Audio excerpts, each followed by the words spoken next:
Hello. Today I want to talk about a topic that we all have, understanding and overcoming your harsh inner critic. We've all heard it, that voice inside our head that seems to pop up at the worst times, telling us that we're not good enough, not smart enough, not worthy enough. It's the voice that questions our every move and leaves us second guessing ourselves. It's harsh, critical, and often unforgiving. But what if I told you that that voice doesn't have to control your life, that you don't have to listen to it, even when it feels so loud and convincing? In this video, I'm going to talk to you about where this inner critic comes from, how it can affect your relationships with others, and what can you do to silence it once and for all?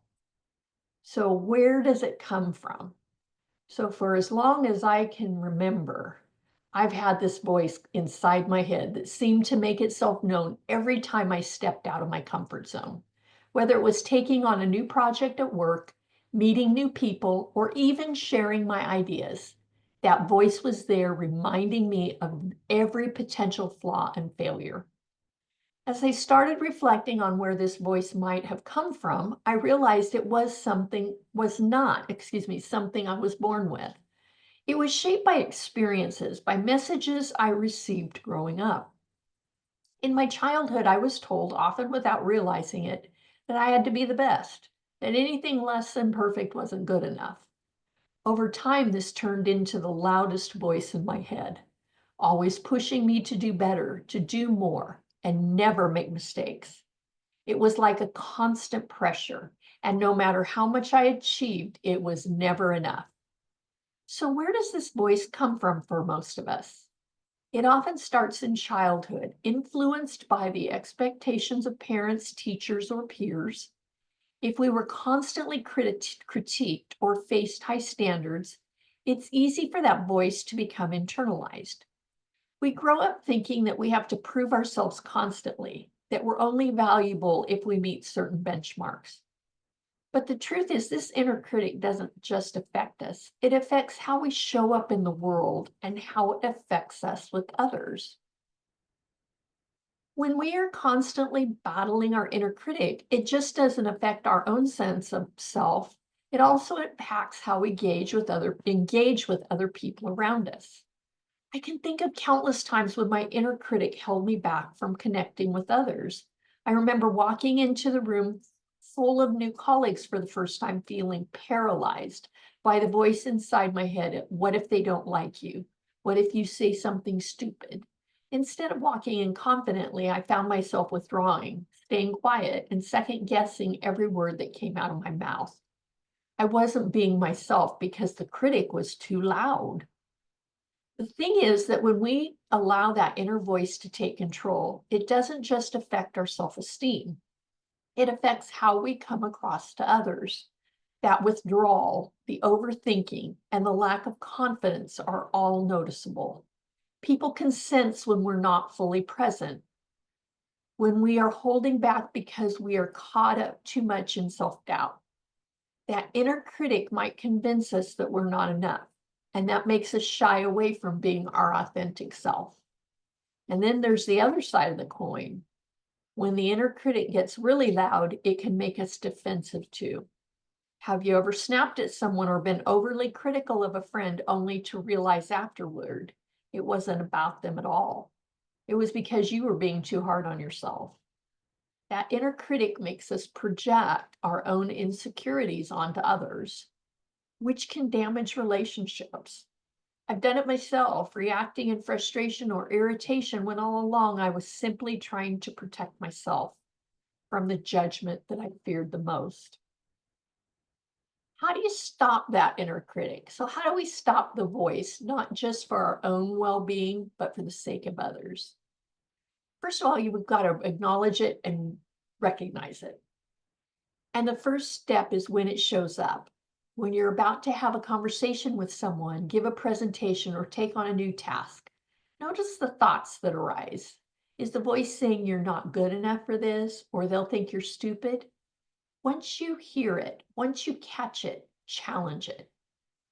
When you challenge the criticism, Ask yourself, is this really true? Or better ask, would I say this to a friend? Most of the time, the things we tell ourselves are things we would never say to someone we care about. Reframe the thought. I may not have all the answers, but I am doing my best. Or it's okay to make mistakes. Everybody does. The third step is practice self-compassion.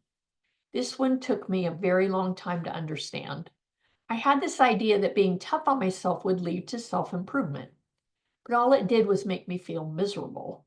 When I started practicing self-compassion, treating myself with kindness when I failed or struggled, everything shifted.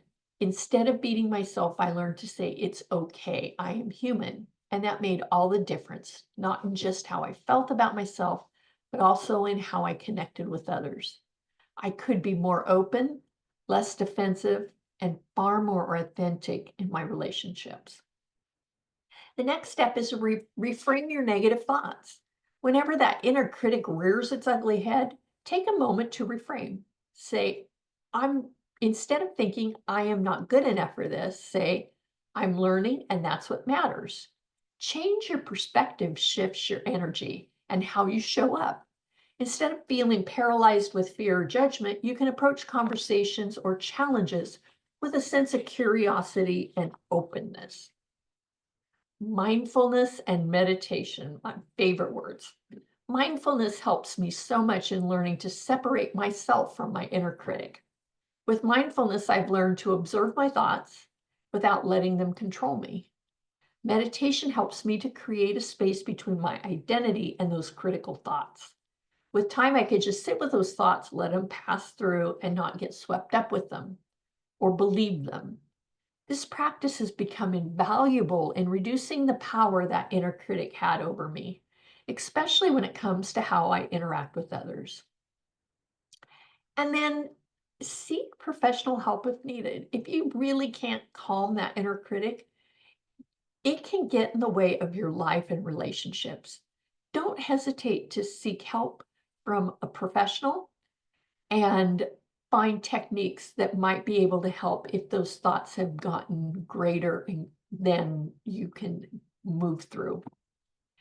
The inner critic might always be there, but it doesn't have to control you. By recognize it, challenge it, and practicing self-compassion, we can begin to quiet that inner voice and take back our power, not just in our own lives, but in how we interact with people around us. We don't have to let it be our harshest critic, keeping us from being our true selves. And we don't have to let it sabotage our connections with others. Remember, you are worthy of kindness, especially from yourself. Is your inner critic getting too loud? Please go to mammothedge.com and take the life assessment.